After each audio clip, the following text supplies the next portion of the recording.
우리 인생을 집에다가 비유를 할 수도 있겠지만 신앙생활도 집 짓기에 비교할 수 있을 것 같아요. 좋은 집을 든든하게 지으려면 집에 기초 및 터전이 좋아야 되겠죠. 그것은 하나님 말씀인 성경이라고 지지난주에 말씀드렸어요. 그래서 우리의 신앙생활, 경건생활은 하나님 말씀이라는 기초 위에 토대 위에 지어져야 되는데, 지난주 설교에서는 기도는 우리 집에서 골방과 같다라고 깊은 곳에서 또 우리와 하나님만의 만남의 자리라고 얘기했지만, 일반적인 집 구조, 오늘날 보통 아파트에는 그런 골방 같은 게 없으니까 일반적인 집 구조에서는 그것은 아마 안방이나 또는 깊은 내실에 해당할 것입니다. 그런데 옛날에 우리 한옥집에서 사랑채라는 게 있어요. 사랑채는 뭐 하는 곳이죠? 그것은 주인장이 손님을 맞고 담소하는 공간인데, 현재 우리가 살고 있는 아파트 구조에는 그런 게 없어요. 그러면은 지금 우리가 사는 집에는 뭐가 있냐면 거실이라는 게 있어요. 리빙룸, 거실이 있는데, 그 거실은 온 가족이 모여서 하루 동안 있었던 얘기도 나누고 각자 힘들었던 사정도 얘기하고 서로를 살펴주면서 위로를 받고 새 힘을 얻고 하는 그러한 장소지만, 동시에 손님이 오시면 손님을 모시고 다과를 대접하고 섬기기도 하는 공간입니다. 그래서 집에서 거실은 기독교적 관점으로 볼 때는 공동체의 교제장이요, 이웃사랑의 섬김의 자리이기도 한 것입니다. 이때 이웃사랑이라고 한 것은 주님께서 구약의 정수를 뭐라 그러냐면은 하나님을 섬기고 이웃을 사랑하라 하는 것처럼, 이웃사랑은 굉장히 기독교에서 핵심이고 신약에서는 새 계명의 본질로서도 그렇게 가르쳐지고 있는 기독교의 근본입니다. 그러니까 하나님을 사랑하는 것과 함께 공동체의 형제자매는 물론 이웃을 향한 사랑은 예수님께서 십자가를 지신 이유이기도 하고 우리 기독교 신앙의 본질 코어라고도 할 수 있는 부분이에요. 오늘은 그 점에 대해서 좀 더 생각해 보려고 합니다. 2주 전에는 정인이라는 아이의 문제로 시끄러웠고 엊그제 재판도 있었어요. 그런데 지난주에는 영하 10도를 넘어선 강추위의 골목에 그 내복바람으로 길을 걷고 울고 있는 여자아이를 발견한 사건이 2번이 있었는데, 그것이 우리 국민들의 공분을 샀어요. 그 중에 한 아이는 5살짜리 여자아이인데 엄마 말을 안 듣고 쥐포를 먹었다는 이유로 20대 엄마가 내복바람의 그 강추위에 밖으로 내쫓았다고 합니다. 지나가던 사람이 발견하고 겉옷을 벗어서 입히고 얼른 데리고 가고 또 경찰에 신고를 해서 그 아이를 구했어요. 이렇게 누군가 도와주지 않았다면은 그 어린아이는 영하 12도, 15도 되는 그 강추위 속에서 골목에서 얼어 죽을 수도 있었을 수 있습니다. 근데 동네 사람들의 얘기에 의하면은 그 아이는 전에도 제대로 못 먹어서 동네 사람을 보면 배고프다고 빵을 달라고 한 적이 여러 번 있었다는 거예요. 그러니까 이게 진짜 놀라운 게 뭐냐면은 계모도 아니에요. 이건 친부모인데도 그렇게 아이에 대한 어떤 책임도 지지 않고 사랑으로 또 필요한 것도 공급해 주지 않는 그런 식으로 기르고 있는 거예요. 이런 사람들이 뭐 어떤 사람의 인도로 교회에 나왔다고 해서 예배만 드리고 집에 간다고 해서 하루아침에 삶이 변하느냐, 그건 굉장히 힘들 겁니다. 그래서 우리가 다음 주에 살펴볼 성령 충만과 또 말씀과 기도의 삶으로 경건 훈련이 계속되면서 근본적인 변화를 갖기 전에는 이런 문제들은 해결되지 않아요. 그러니까 이런 문제의 해결은 꼭 경찰이라든지 사회복지단체만의 책임이라고 떠넘기기 전에 우리 그리스도인들이 그리고 교회도 관심을 가져야 될 부분이라고 생각합니다. 그렇기 때문에 우리 신앙생활, 경건생활이란 무엇이고 그리고 교회관은 어떠해야 되는지에 대해서 우리도 좀 생각을 해봐야 되는 거예요. 한국 교회가 강조해 온 것처럼 오로지 말씀과 기도만 강조하는, 즉 안방과 그 다음에 그 기초만 있다고 집이 온전하게 다 지어지는 건 아니잖아요. 좋은 집이 되려면은 그 외에도 여러 공간이 같이 있어야지 그게 건전하고 완전한 집인데, 한국 교회는 말씀과 기도라는 안방과 마치 터만 닦고 안방만 있으면 되는 듯한 그런 식의 편협하고 괴상한 기독교의 신앙 건축은 문제를 항상 일으키는 거예요. 오늘 본문의 그 위치만 봐도 그렇습니다. 우리가 로마서 12장 10절부터 우리 본문으로 보고 있는데, 12장이 시작되는, 여러분 로마서 12장 앞에 1, 2절을 보세요. 2절 같은 경우는 성령으로 변화를 받아서 마음이 새롭게 된 사람은 이 시대의 정신과 어떻게 다르게 사는지를 그것을 이제 설명하는데, 그게 바로 오늘 본문 10절 이하란 말이에요. 오늘 본문도 보면 지난주에 12장 12절을 봤잖아요. 그 12절이 강조했던 깊은 경건 생활의 그 발전소인 기도 생활을 하는 것이 골방이와 안방이라면은, 이런 기도 생활 얘기를 하는 12절은 그 앞뒤에 어떤 내용으로 감싸 있어요? 바로 앞에 11절, 그 다음에 기도를 얘기하는 12절, 다음에 13절, 공히 이웃 사랑과 섬김 사이에 위치하고 있는 말씀이에요. 기도라는 게. 그러니까 기도는 따로 존재할 수 없는 거예요. 기도는 이러한 이웃 사랑과 섬김 사이에서 말해지는 거란 말이에요. 그 섬김이 무엇이냐를 보여주는 게 10절인데, 우리 10절 다시 같이 한번 읽어보겠습니다. 시작. 형제를 사랑하여 서로 우애하고 존경하기를 서로 먼저. 그러니까 새벽 기도 하루도 안 빼고 다닌다, 매일 기도 시간도 갖고 있다, 나는 매일 성경 읽기를 한다고 하지만은 사랑이 없는 사람들이 있어요. 약자에 대한 배려가 없는 사람들이 있어요.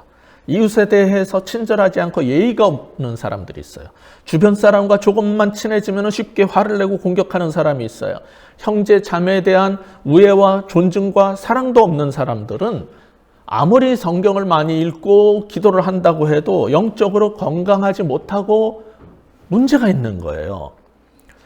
성경이 말하는 참으로 성령 충만하고 말씀과 기도를 통해서 하나님과 깊은 만남이 있는 정말 경건한 사람이라면은 전심으로 하나님을 사랑할 뿐만 아니라 주님 뜻대로 이웃을 내 몸같이 사랑합니다.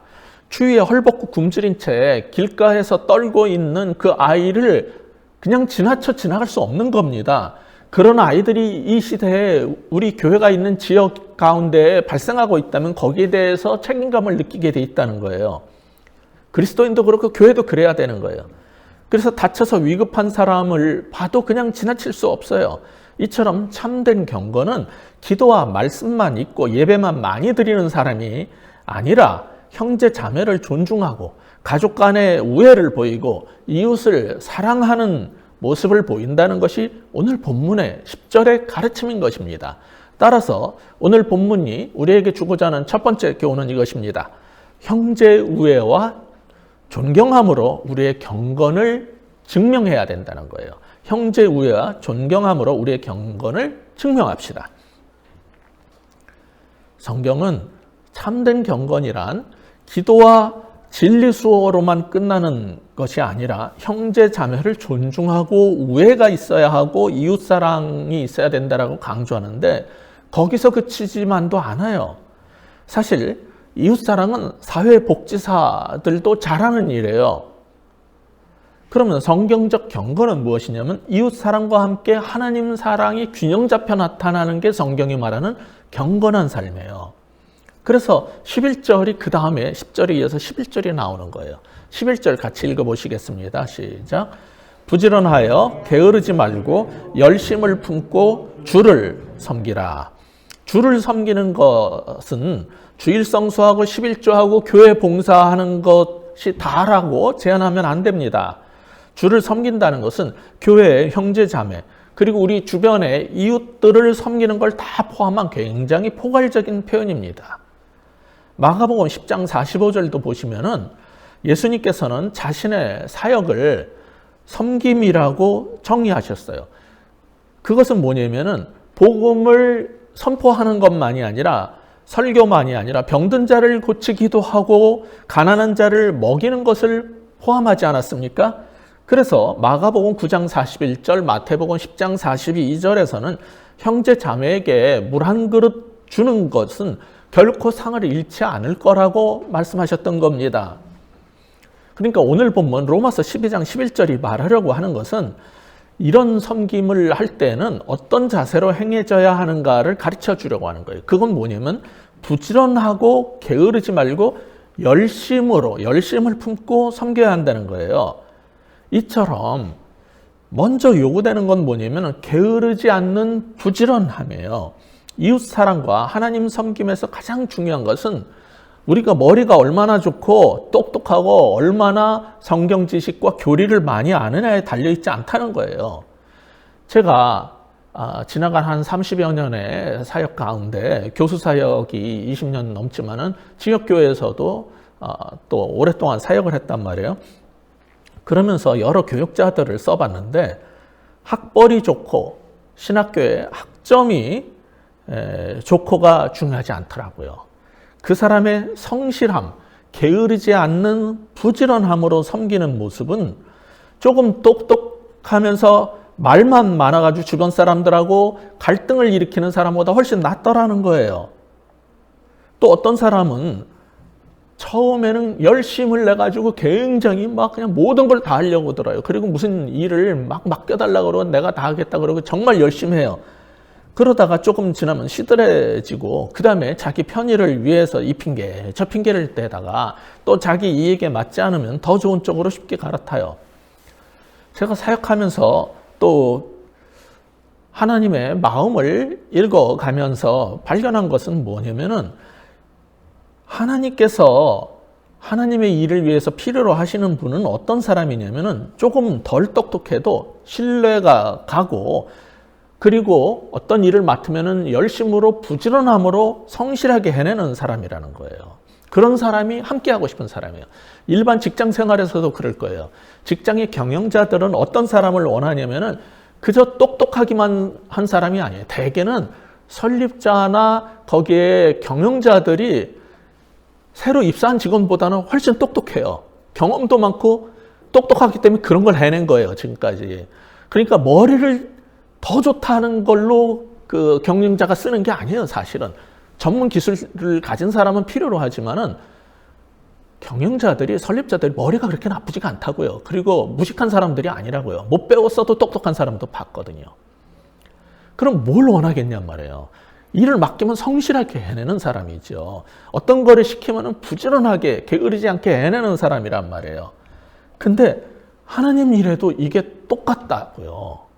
교회에서 사역하는 것도 똑같아요. 평신도든 사역자든 똑같은 모습이 요구되는 거예요. 사실 성경의 가르침도 그래요. 골로새서 3장 23절을 보시면 무슨 일을 하든지 마음을 다하여 주께 하듯 하고 사람에게 하듯 하지 말라 그렇습니다. 근데 이 말씀의 문맥을 여러분이 보신다면은 골로새서 이게 3장 23절인데 10절을 보시면은 새 사람을 입으라고 해요. 그럼 새 사람을 입으면 어떻게 되느냐? 그걸 가르쳐 주는 게 12절인데 하나님의 택하심을 입은 사랑받는 거룩한 사람이라는 표현을 쓰면서 그 사람은 동정심이 있고 친절하고 겸손하고 온유와 오래 참음으로 옷 입은 사람이라고 그래요. 그리고 난 다음에 13절에서는 누구한테 불평할 일이 있어도 서로 용납하고 주께서 우리를 용서하신 것처럼 서로 용서하는 사람이라고 그러고 14, 15절에 가면 사랑의 띠로 서로 완전하게 묶고 평화가 우리 마음을 지배하는 삶을 살아야 된다라고 말해요. 이런 권면 다음에 조금 전에 인용했던 골로새서 3장 23절은 다른 사람을 섬길 때, 심지어 종이 주인을 섬길 때도 사람한테 하듯이 그렇게 불성실하게 하지 말고 하나님께 하듯이 하라고 그런 거예요. 어떤 일을 하든지, 주님을 섬기든지 무슨 일을 하든지. 그러니까 하나님을 섬길 때에는 오늘 본문 말씀처럼 부지런하여 게으르지 않고 정말 성령 충만하다면 열심을 내서 해야 된다는 걸 이걸 전제를 하고 말하는 거예요. 많은 사람들은 신앙생활에서 성령 받고 성령 충만하는 게 제일 중요하다고 강조하는데 그것은 성령 충만하면 방언하고 예언하는 것만이 아니라는 사실을 알아야 돼요. 오늘 본문 이 로마서 12장 이 11절에서 열심으로 한다. 이 열심이 뭐냐면 성령 충만의 뜨거움을 말하는 거예요. 성령의 뜨거움은 게으르지 않고 부지런할 뿐만 아니라 열심으로 한다는 거죠. 그렇지만 성령께서 우리에게 뜨거움을 주신다는 것을 말할 때 이런 성령 충만이 전광훈 일파나 이 상주 열방센터를 이끄는 인터쿱의 최바울 선교사 사건에서 보듯이 잘못된 가르침에 헌신을 요구하고 자신의 방법만 고집하면서 종교적인 극단성을 보이면서 이웃과 사회를 무시하는 건 절대로 아니에요. 그건 잘못된 거지 그건 절대로 성령 충만이 아니에요. 그들은 성령을 이용하고 자신들의 주장을 위해서 핑계를 대면서 그것을 써먹는 것이지 성경이 말하는 성령 충만하고 거리가 멀어요. 그런 사람들이 배워야 할 것은 주님에 대한 열심, 즉 성령 충만, 주님에 대한 열심은 항상 형제 우애와 존중과 섬김으로 균형 잡혀 있어야 한다는 걸 배워야 하는 거예요. 반대편 극단에 있는 사람들도 있죠. 그들은 오로지 이웃사랑과 섬김만 강조하는 사람들인데 그들은 하나님 섬김과 교회에 대한 봉사로 균형이 잡혀 있어야 된다는 걸 지금 성경이 가르쳐주고 있는 거예요. 두 가지의 균형을. 그러므로 우리가 아까 살펴봤던 첫 번째 본문의 교훈, 말씀과 기도만이 아니라 형제자매를 존중하고 우애함으로 우리의 경건을 증명해야 한다면 두 번째, 오늘 본문 읽어봤던 11절에서 가르치는 거 뭡니까? 부지런함과 열심히 주님을 섬김으로 우리의 경건을 증명해야 된다는 거예요. 부지런함과 열심히 주를 섬김으로 우리의 경건이 증명돼야 돼요. 아까 말씀드린 것처럼 우리 한국교회는 전통적으로 말씀과 기도를 강조했어요. 그것은 성도 간에 서로 존중하고 배려가 있는 삶으로 표현돼야 된다는 거예요. 또한 예배와 봉사를 강조했지만 그때마다 함께 봉사하던 사람들하고 다툼과 갈등을 일으키고 기분이 상한다고 툭하면 섬기던 일을 때려치고 나 몰라라 해가지고 교회 일에 지장이 생기게 하는 것은 이것은 정말 성령 충만이 아니에요. 이것은 말씀과 기도의 사람의 모습이 아니에요. 그건 잘못된 겁니다.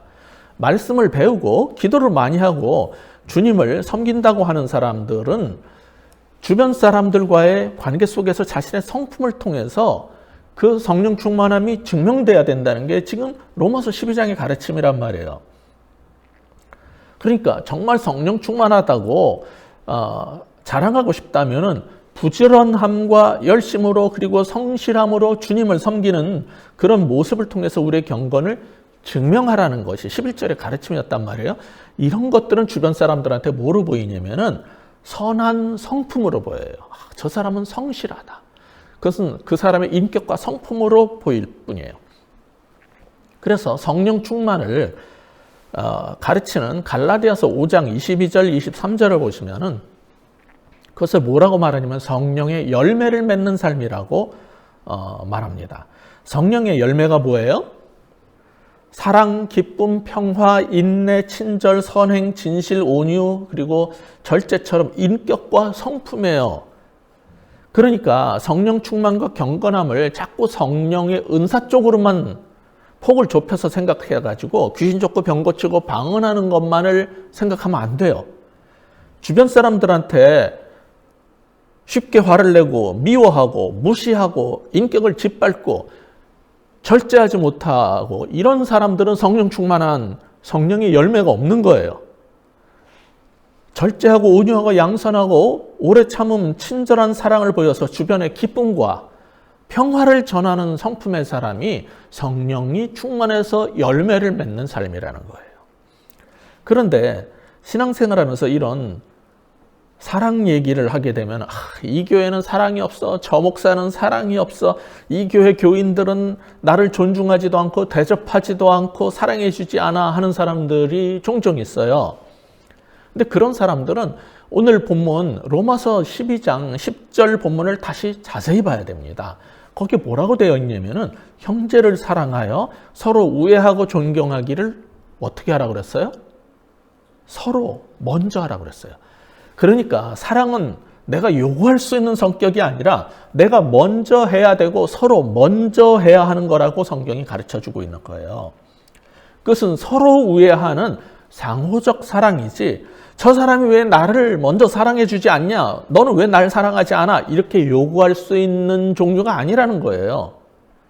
성경이 말하는 사랑은 서로 우애하되 서로 먼저 하는 겁니다. 섬김도 내가 먼저, 좋은 거 있으면 형님 먼저, 아우 먼저, 이게 성경이 말하는 사랑의 참된 모습이라는 거예요. 그러니까 저 사람이 나를 사랑해주면 나도 그를 사랑할 거야, 이런 식으로 말할 수 없다는 거예요. 그리고 기독교에서 말하는 사랑은 절대로 관념적이거나 철학적 개념의 사랑이 아니에요. 13절 같이 우리 보시겠습니다. 13절 다시 읽겠습니다. 시작. 성도들의 쓸 것을 공급하며 손대접하기를 힘쓰라. 이거는 실제예요. 성경이 말하는 사랑은요, 굉장히 실제적인 것이에요.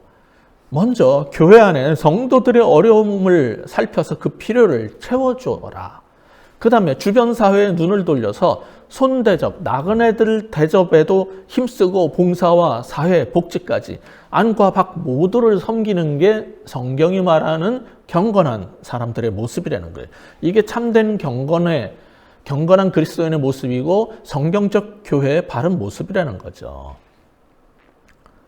지난주에 저는 이제 졸업생 한 사람이 전화를 해가지고 교수님 방학하셨죠? 저 사역하는데 한 번만 와서 제가 어떤 일을 하고 있는지 한번 봐주세요. 그러는 거예요. 그래서 의논하고 드릴 말씀도 있다고 그래가지고 잠시 시간을 내서 근데 거기가 왜 이렇게 멀어? 포천이더라고요. 용인 수지에서 집에서 거기까지 가는데 2시간을 가야 되는데 그 사역지를 탐방을 했어요. 근데 그 명성진 목사는 20년 전에 전도사 시절 부천에서 조그만 교회를 개척했는데 그 교회 건물 앞에서 본드 흡입한 청소년들이 서로 싸우는 걸 보고 이제 말린 거예요. 그리고 막 피나고 다친 거를 이제 약을 발라주면서 힘든 일 있으면은 언제든지 찾아와. 그리고서 이제 보낸 거예요. 그랬더니 애들이 진짜로 찾아왔더래. 그래가지고 걔네들 얘기를 들어주고 집에도 못 가고 그냥 담요 깔고 차가운 이 맨바닥에서 걔네들이랑 같이 자고 또 아침에 일어났는데 어떻게 그냥 보내. 그래가지고 아내 불러서 밥 해달라고 그래가지고 밥 먹여서 보내니까 또 오고 그래서 걔네들을 불쌍해가지고 돌봐주다가 애들이 변하기 시작한 거예요. 근데 그런 애들이 본드하고 문제 있는 애들을 계속 친구들을 데리고 오니까 교인 일반적인 어른보다 청소년이 더 많아진 거예요. 근데 그 일을 돈도 없는 개척교회가, 조그만 교회가 계속 해내니까 사람들이 변하잖아요. 그 망나니 애들이, 청소년들이. 그러니까 이게 경찰서에서도 포기하는 애들, 계속 들어오는 애들 있잖아요. 잡혀가지고. 걔네들을 보내주고 재판 넘어가면 판사가 그 소식을 어떻게 들어가지고 자꾸 판사도 너 거기 가가지고 그 교회 다니면 내가 감해주겠다, 어떻게 해줘. 그 판사도 거길 보내는 거예요. 경찰이고 판사가 죄다 그 교회로 문제아들을 보내니까 애들이 더 많아지는 거지. 그래서 이게 사명이구나 그래가지고 열심히 섬긴 거예요. 없는 돈에 밥해 먹이고 재우고 막 같이 그렇게 힘들게. 근데 아무리 도와도 해결이 안 나는 게 계속 애들이 힘들면 또 본드를 하는 거예요. 그러니까 이거는 도저히 해결이 안 된다 생각해가지고 무슨 일을 했냐면 국회에 가가지고 입법 청원을 하고 막 항의를 한 거예요. 본드 제작할 때 이 환각 성분을 빼고도 본드 만들 수 있다. 외국엔 그렇게 하는데 우리는 왜 허용하냐? 입법을 해달라. 이래가지고 지금 시중에서 파는 본드에는 환각 성분이 없대요. 지금. 이제 그 일을 해낸 거예요. 그래서 이제 본드하고 온 애들은 거의 줄어들었어요. 근데 여전히 망나니들은 있는 거예요. 근데 걔네들을 변화시켜 놨더니 그 다음에 나갔다가 또 돌아오는 거예요. 또 깡패짓하고 문제 일으키고. 그래서 얘네들을 어떻게 해야지 될까 그러다가 애들한테 악기를 가르쳤어요. 이제 기타도 가르치고 드럼도 가르치고 막 그렇게 해가지고 밴드를 만들어서 음악 생활을 시키고 함께 공연을 하기 시작했어요. 그런데 점점 그 일이 커지니까 세상을 품는 아이라는 사단법인을 만들게 된 거예요. 그런데 이 일이 너무 이제 커지고 알려지니까 뭐 가톨릭 대학교 사회복지학 교수 등 여러 사람들이 그 단체를 연구하기 시작한 거예요. 아무도 못하는 일을 청소년들을 어떻게 이렇게 바꿔낼 수가 있는가를 연구하는 대상이 됐어요. 이 일이 외국에도 알려졌어요. 그래가지고 각국의 세상을 변화시키는 사람들을 선발을 해서 그 나라의 인물로 임명을 하고 상을 주는 데에서 아쇼카 펠로우로 선정이 된 거예요. 뒷조사를 한 1, 2년을 해야 됐대요. 자기는 몰랐는데 어느 날 찾아와가지고 당신이 아쇼카 펠로우로 한국 대표로 선정이 됐다 그러고서 상과 상금을 준 걸 그거를 또 거기다 다 쓴 거예요. 그래서 일이 더 커졌어요. 그랬더니 2년 후에 그 나라라는 어떤 청소년 사단법인 대표들이 찾아와가지고 우리와 함께 일하자. 그래서 데리고 간 게 그 포천에 6,000평이 되는 땅에 커다란 학교 건물이 2동이 있는 거예요. 여기에 이사장을 당신이 맡아줘서 이 일을 함께 해달라 그래가지고 사단법인 세푸마, 세상을 품는 아이들하고 병합이 됐어요. 그래서 거기에 이사장이 돼가지고 지금 거기에 건물이 12동을 작년에 부임을 해서 1년 만에 굉장히 많은 건물, 기숙사, 학생들, 선생님 숙소, 뭐 사택 다 지었어요. 그리고 금년에도 수천 평을 더 사고 확대해가지고 거기에 완전히 하나의 타운을 만들겠대요. 불행한 사람들, 청소년을 위한. 그래서 거기에 대안학교도 세워졌어요. 일반 학교에서 적응이 안 돼. 그러니까 거기에서 성품을 바꾸는 교육을 시키고 그 다음에 얘네들이 이제 시간이 지나서 20년 전부터 한 일이니까 청년들이 된 거예요. 근데 세상에서 안 받아줘. 그러니까 거기서 스타트업 기업을 할 수 있도록 또 우리나라와 세계적으로 유명한 인물들을 새로운 스타트업 회사를 한다 그러면 5명씩 전문가를 붙여가지고 다 일어나게 만들어주는 거예요. 청소년부터 청년까지 종합적인 그리고서 자급자족할 수 있는 그 애들이 청소년부터 어른이 돼서 나갈 때까지 다 도와줄 수 있는 학교부터 창업까지 다 도와주는 센터를 지금 짓고 있어요. 그걸 보면서 너무너무 감동을 받은 거예요. 와, 내가 신학교 교수로 20년 넘게 도대체 무슨 일을 한 건가 막 회의가 들었는데 그 명목사 한 친구를 보고 해결이 됐어요. 근데 문제는 뭐냐면 이사장실에서 얘기를 하는데 포천이 여기보다 춥다 그래가지고 이 두꺼운 바지에다가 제일 두꺼운 그 패딩까지 입고 갔는데 손발이 떨려가지고 들들들 콧물이 막 나오는 거예요. 1시간이 넘게 얘기를 하니까. 그때 밥 먹으러 가재. 그러더니 그 학교의 애들, 기숙학교의 애들이, 청소년 애들이 거기서 밥 먹는 학교 식당에 가서 같이 먹재요. 거기 셰프도 유명한 사람이 와가지고 봉사하고 있는데 음식이 맛있대. 거기서 먹재. 그래서 좋다고 가면서 거긴 좀 식당이니까 따뜻하겠지. 그랬더니 거기도 난방을 절약을 해가지고 거기도 추워. 근데 놀라운 거는 거기에 일하는 스태프들, 교사들, 학생 어느 한 명도 춥다고 불평하는 사람이 없고 너무 밝고 즐겁게 서로 봉사하고 막 음식을 나눠주고 막 치우고 너무 화목하게 지내는 걸 보면서 감동을 받았어요.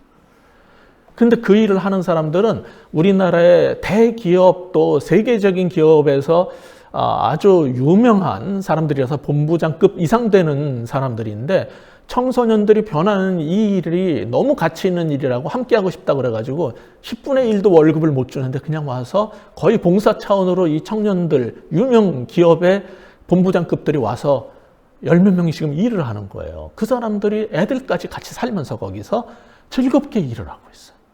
너무너무 감동이 된 거예요. 근데 그 사람들이 이런 말을 한대요. 다 큰 교회에 다니던 사람들인데 그 교회는 우리 같은 사람 하나 없어도 잘 간대요. 근데 여기는 내가 하나가 없으면 일이 안 되지 않냐. 난 이런 데에서 내목을 하고 섬기고 싶다 그래가지고 거기 와서 봉사를 하고 거기에서 만든 조그만 교회에서 신앙생활하면서 사는 거예요.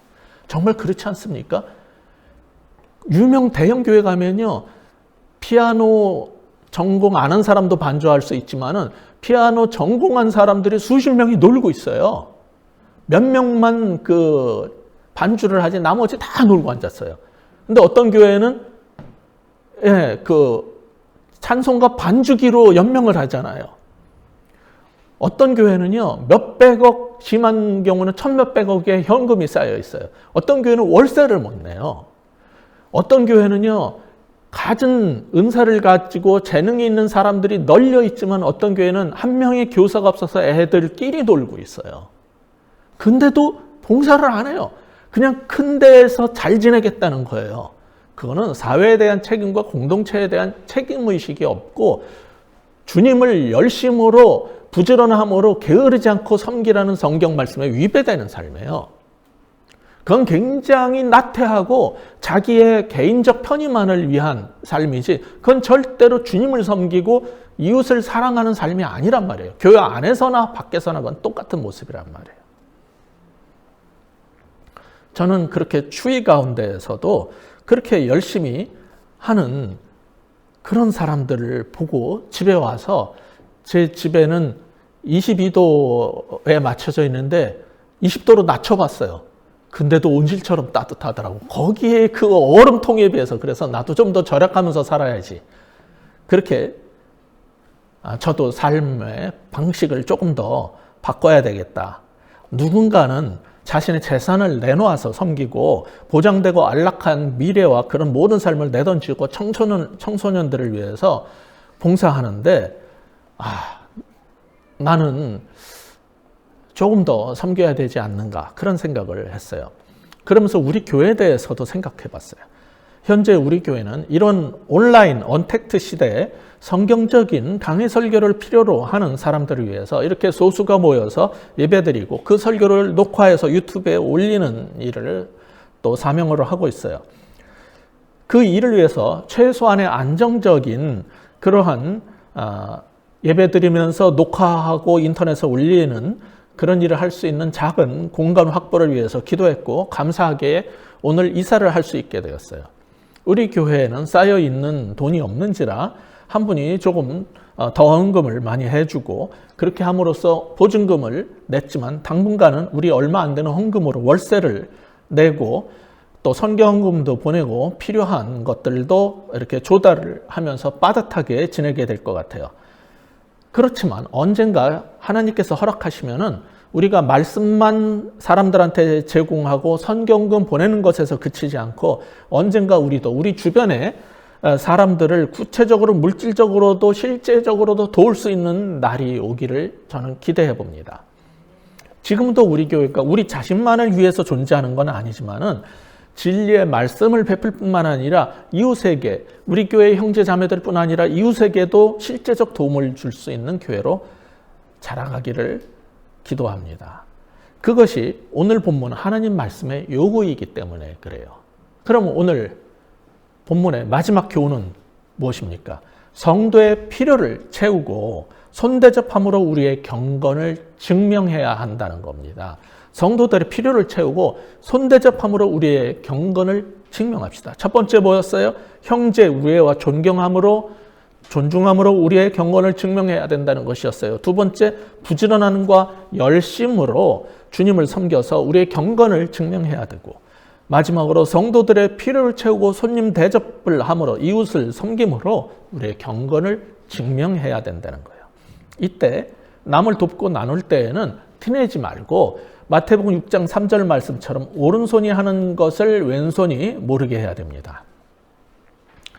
지난주에 그 방송인 중에 장성규라는 사람이 있더라고요. 그가 이제 MBC 연말 라디오 진행자 DJ 대상을 받았대요. 그래서 부상으로 500만 원을 받았는데 그걸 주변 사람들한테 다 나눠줘 가지고 고발이 됐어요. 그래서 경찰 조사를 받았다는 기사를 봤습니다. 지금은 제가 잘 모르겠지만 그의 청년 시절 작은 교회에서 찍은 사진이 인터넷에 있는 것으로 봐서 기독교인인 것 같아요. 그런데 그때 이제 라디오 진행 대상을 받고 상금 받은 사실이 인스타그램에 올리면서 그 상금 500만 원을 전에 같이 일하던 그리고 현재 일하는 제작진 스태프들한테 나눠줬다라고 쓰고 송금 내역이 담긴 사진을 올리면서 이렇게 함께 나눌 수 있어서 참 뿌듯하다 이렇게 글을 올렸어요. 근데 그 일로 부정청탁 혐의로 고발을 당해가지고 경찰 조사를 받게 되니 얼마나 황당하냐는 거예요. 그 사람이 그 SNS에 뭐라고 썼냐면 제가 받을 돈이 아니라고 생각을 했고 좋은 취지였기 때문에 또한 그 어떤 것도 바라지 않는 대가성 없는 선물이었기 때문에 돈을 마다하셨던 PD님께 이게 부정 청탁을 위한 선물이라면 저를 라디오에서 하차시키셔도 됩니다라는 말씀까지 드리면서 억지로 받으시게끔 했다는 거예요. 아니나 다를까 20만 원씩 받으셨던 PD 네 분이 사측에 어긋난다라고 마음만 받겠다고 다시 돌려주셨다는 거예요. 그리고 뭐라고 썼냐면 제 생각이 짧았습니다. 상금을 나누는 제 자신이 자랑스러워서 글을 올렸습니다. 저의 의도가 아무리 좋고 순수하다고 해도 모든 게 다 좋을 수 없다는 것을 깨달았습니다. 앞으로는 좀 더 사려 깊은 방송인이 되도록 노력하겠습니다. 이렇게 올렸어요. 고발을 당해가지고 조사를 받으니까. 제가 그걸 보면서 이 문제가 뭐냐면은 일부 정치인, 언론인, 사업가, 공무원들한테 뇌물 줘야 일이 되는 거를 막고자 만든 법이 뭐냐면 김영란법이잖아요. 근데 지난번에 96만 원어치만 대접받았다고 빠져나간 검찰들 보세요. 정작 필요한 정치, 언론, 법조, 사업가들은 다 빠져나가고 강의할 때 목마른 선생님 안타까워가지고 선의로 그 500원도 안 되는 생수병 하나 갖다 주면 큰일 난다라고 엄포를 놓은 게 지금 우리 현실이에요. 그리고 이 장 씨처럼 자기가 받은 상금을 고생한 스태프들한테 다 나눠주면 고발당한다는 거예요. 이게 현실이 돼버린 거예요. 그 장성규 씨가 잘못됐다라고 그런 사람들 가운데 보니까 그런 식으로 당신이 행동하면은 상금 받아가지고 스태프들한테 나눠주지 않은 사람들은 뭐가 되냐 이런 댓글을 올렸더라고요. 진짜 한심한 게 그러면은 우리가 선한 일, 바른 일, 그런 일을 할 때마다 선행하지 않는 다른 사람들을 걱정해서 선한 일, 바른 일, 아름다운 일을 하면 안 되는 겁니까? 선한 일을 하는데 이런저런 사람들 체면을 위해 가지고 하면 안 된다는 거는 언론 듣기엔 그럴듯하게 들릴지 모르지만 근본적으로 잘못된 주장입니다. 우리는 선행하지 않는 다른 사람들을 신경 쓸 필요 없이 그냥 하나님께 주신 마음대로 베풀면 되는 거예요. 동시에 나처럼 안 하는 사람을 비난할 필요도 없어요. 그냥 내 할 일만 묵묵히 하면 되는 거예요. 다만 티내지 말고 조용히 하는 게 중요해요. 성경 말씀처럼 구제할 때는 항상 오른손이 하는 걸 왼손도 모르게 하고 하나님께만 영광 돌리게 하면 아무 잡음이 없을 텐데 선한 일 조금 하고 자기를 드러내려고 하다가 문제가 발생하는 거예요. 근데 얼마나 많은 정치인들이 그리고 종교인들이 목회자들이 지금도 자기 이름을 낼 때만 돈을 내고 언론 기자와 방송사 카메라를 불러놓고 그 앞에서만 휴지를 줍고 선물을 전달하고 국밥 먹는 쇼를 하고 그다음부터는 모른 채 하는지 몰라요. 그거에 비해서 장성규 씨가 멋모르고 했다가 나중에 죄송하다고 그런 게 저는 비교가 되더라고요. 그게 그렇게 경찰에 끌려가서 고발당할 죽을 죄를 진 건지 잘못된 일인지 누군가는 방송용 쇼를 지금도 하면서 자신들의 문제가 뭔지 전혀 인식 못하고 돌아보지 않는 종교인들, 정치인들이 셌는데 그 장씨만 우리는 비난할 수 있는 건지 모르겠어요. 그러므로 성령 충만하고 경건한 그리스도인이라면 누가 뭐라고 하든지 오직 주님만 보고 이웃을 존귀히 여기고 베풀고 하나님을 섬기면서 살면 되는 겁니다. 우리는 오늘 경건한 그리스도인의 삶을 성경적 집짓기에 비유해서 우애와 존중이 있어야 되고 사랑과 나눔과 섬김이 있는 사랑체 혹은 거실의 삶이라고 그랬어요. 아무리 성경이란 토대 위에 기도의 골방과 안방을 잘 지어도 거실도 없고 부엌도 없는 집은 온전한 집이 아니지 않습니까? 형제 자매 여러분, 우리 한 사람 한 사람이 경건한 신앙생활을 할 때 이 토대도 잘 깔고 안방과 골방도 잘 지어야 되겠지만은 사랑방 혹은 거실도 잘 지어졌으면 좋겠어요. 교회적으로도 우리 교회도 그런 사랑체가 있는 교회로 멋지게 자라가기를 우리 주 예수 그리스도의 이름으로 소망하며 축복합니다. 기도하시겠습니다. 하나님 아버지, 우리의 신앙생활이 그저 말씀과 기도에 전념한다고 경건하다라고 말하지 않게 하여 주옵소서. 성경이 말하듯이 형제 자매 가운데 서로 우애가 있고 사람들을 존중하고 성령의 열매를 통해서 인격과 성품으로 증명되는 삶이 있게 하시고 주변의 사람들을 하나님을 섬기듯이 이웃을 사랑하고 섬기는 우리 모두가 되게 하여 주옵소서. 그런 사람들이 한 사람 한 사람 모여서 우리 뉴비긴 교회가 또한 하나님께서 지어 가시는 아름다운 건물, 주의 몸된 교회이지만은 이 세상의 사람들이 쉴 곳과 머무를 곳, 의지할 곳이 되는 귀한 교회로 이제 자라갈 수 있도록 오늘 이전하는 교회부터 주님께서 정말 새로운 마음으로 우리가 할 때 함께 하시고 세임과 능력과 축복을 더해 주시옵소서. 예수 그리스도 이름으로 간절히 기도합니다. 아멘.